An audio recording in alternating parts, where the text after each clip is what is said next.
Hello, everybody. Candace and I are back. Candace is a counselor at Optimum Joy. And in brief, what we're talking about is African American teens and the mental health crisis. But Candace, since this is a topic that's passionate to you, why don't you introduce the topic for us and we'll just really dive right in. Yeah. I think the focal point of today is African American teens who deal with mental health crisis, but are less likely to receive that help than maybe their counterparts, their white counterparts. Uh, Specifically white. Yeah. yeah, basically. Hmm. And so I think for me, it's important because I've seen it personally with the marginalized population, and specifically, I really want to zone in on the foster care system and kids that really just don't get that help. So there's that, pretty much. That's Hmm. what I'm talking about. And is it experiences that you've had in working with this population? How did this really become even just an important topic? Obviously, I can hear it's important to you, but I'm curious, like, how it became important to you. Yeah. Yeah. So I think it's important to me. I interned with foster care kiddos last year, and I was kind of like an administrator, but like a lead. It was a very interesting duo of things that I was doing, but that's just the life of foster care. But I just heard so many hard, rough stories from these kids. And I have two examples of some things, and I'll make it as brief as possible. But one of the students and I were sitting on a bus. We were coming back from like a field trip, and I Mhm. had never met this child. I mean, we had did four other in-person hangouts with the kids, and this is the first time I had ever seen him. There was a joke that was said. He was kind of like, wait, you're a Christian. And we started kind of talking about Christianity. And he's like, well, I'm a Muslim. And I was like, whoa, tell me about that, um, and then I saw this new ink that was on his arm, and I was like, tell me about this new tattoo. And he shared very openly. He said, well, the dove is for my brother. He just committed suicide. Mm. And at Mhm. that point, it had been maybe like 2 months. And then there was another, can't remember the other two figures, but there was one other figure, and it was about his cousins that had passed. And he had shared with me that a cousin last summer had passed during gun violence. And then there was a cousin that was with him on the stoop of his foster grandmother's front yard. I know that's sorry, foster grandmother's front yard. And, they see a car kind of coming around the corner real slowly. And, they're usually on high alert as to what that Mhm. means. And, the windows roll down pretty quickly, and Yeah. the guns are out, and his cousin got in front of him to protect him and is shot right in front of him, right? So he's talking about all this death, Right. and I said, have you ever thought about maybe seeking a counselor or a therapist? And he goes, I don't want to talk to no white man, And I was kind of like, wait, you know that I'm a therapist, right? And he was like, no, no way, And so on one hand, you're hearing this trauma that they're dealing with, and then on the other hand, you're thinking, wow, they don't even have the education as to who and what a therapist is. They have in Mhm. their minds, that it is men and they're white. Um, And probably old. and probably old, right? So right. And so in that moment, I'm like, no, like I'm your sister, like I'm right here. I'm willing to help you, And so that was just one of the overarching situations. Another story that was just really hard. And so just even going back to that, not only are these kids needing that help, as I was saying, that mental health crisis and not being able to get it because he had been in about 6 homes at this point. And so if he's not getting help on a residential level, my bet is he's not getting that help, At a in professional level. on a Yep. professional level of needing a therapist. Right. So there's that. But then there's also another child that, he was new to the program. We were kayaking one weekend, and he kept hitting our kayak, and I was kind of like, I was getting so flustered and so irritated with him, right? And it's hot, we're all dehydrated. Like I had never felt so dehydrated. And I was like, my God, it's COVID. It's in the thicks of COVID. I'm just like, oh, stay away from our kayak. And we almost fell over, and then lunch comes, and I'm still so frustrated with Mhm. how that all went. There just wasn't any green light or silver lining of the kayaking trip. But we get to eating, and we're giving out the sandwiches to each child, and then he comes back literally within seconds, and I was like, you need to wait, not everybody has been fed. I'm still irritated a little bit. Come to find out, my supervisor at the time called me and was just kind of like, how was the day? And I'm sharing her Yeah. with this student, and she's like, I just want to let you know that this student, we've been finding out that he only gets a half a sandwich if he's not doing really well with his foster parents. And if he's doing okay, he'll get a full sandwich for the full day. And I have already called foster the hotline, and they're like, all they have to get is one meal within a 24-hour time period, and he's getting a meal. That was the response. And Yeah. so again, there is that sense of, if they are not getting easy, normal needs of housing, of food, they're not going to be getting those professional needs Yep. for therapists. And so, yeah.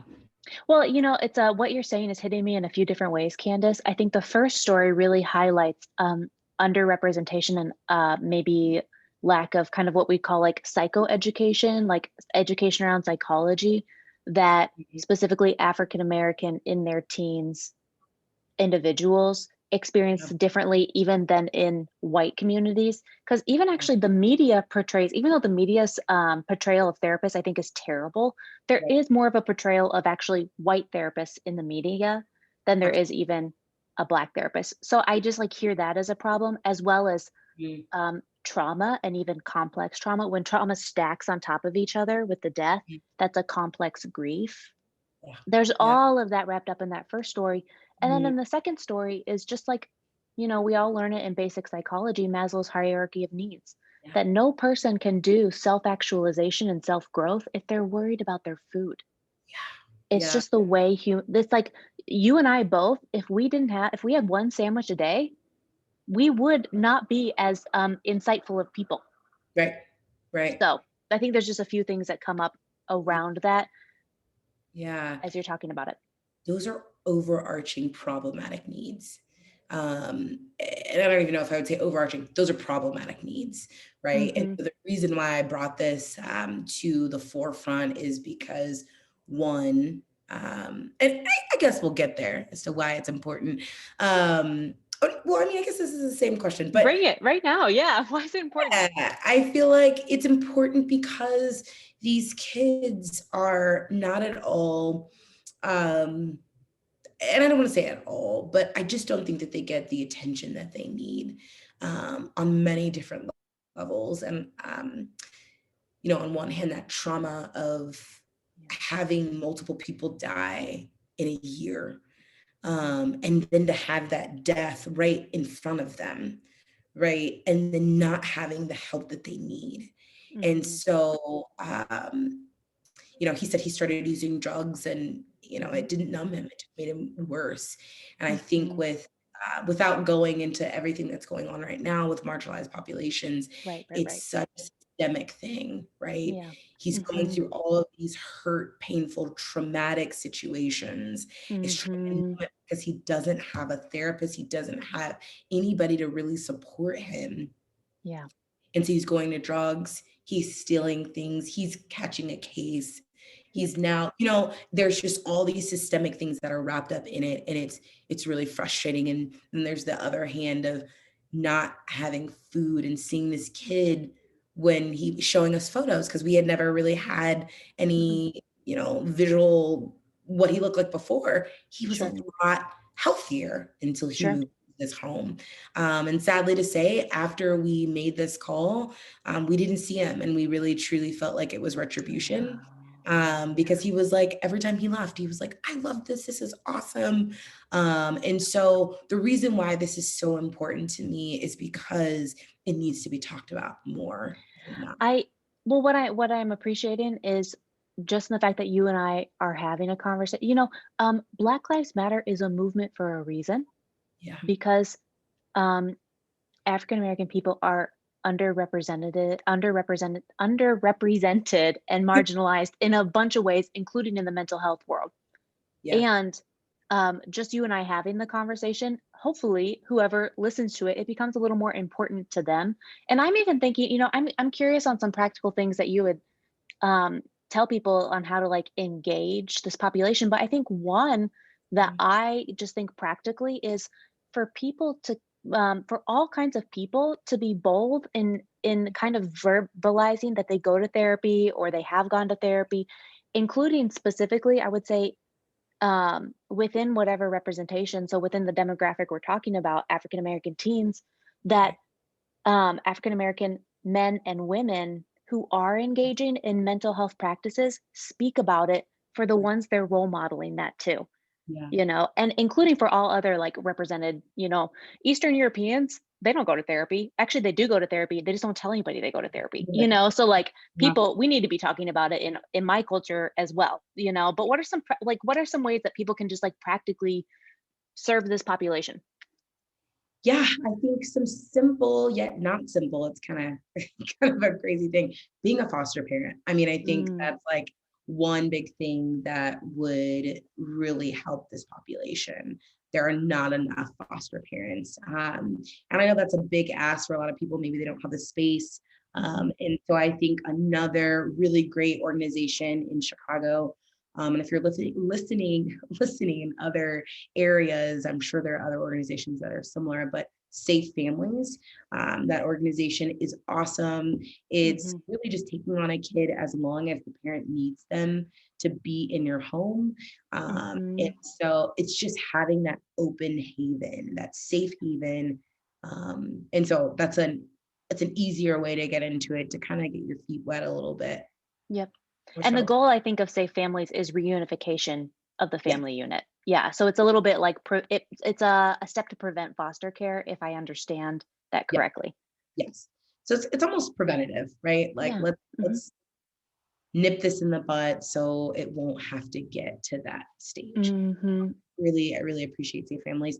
And then I think lastly, I think just advocating for therapy. And what I mean by that, I think really just sharing, therapy, your therapy experience, and sharing with other students if you work with any young kids, marginalized or not, that therapy is really good. And so I think that's something that I would say is super important things that we can Yeah. do. Yeah. You know, I feel like a phrase I'll always live by is maybe not everybody needs therapy, but everybody can benefit in some way, shape, or form. Yeah. Yeah. So, just as we're kind of like wrapping up towards the end, Candace, resources, recommendations, anything just kind of on the tail end of our conversation that you could direct people towards? Yeah, just one. It's great though. Findhelp.org. You just go ahead and type in your zip code and it will give you so many different things. And obviously, we know that, if somebody is needing a therapist, they may need other things. And so this site has that. It has food, it has housing, it's got job opportunities. It just has an array of different things. So I love that site. I'll probably always bring this site up if I can. But Got to keep letting people know about it. importantly, it has therapy on there that you can reach out to. Yeah. So, yeah. Yeah. I love that. Well, thank you so much, Candace. And again, I think that it's important just to give voice, to Yeah. give a spotlight and a highlight for really kind of underrepresented people. So Yeah. I really appreciate that and really appreciate you coming on. Absolutely. Thank you. Thanks, Candace. Bye bye.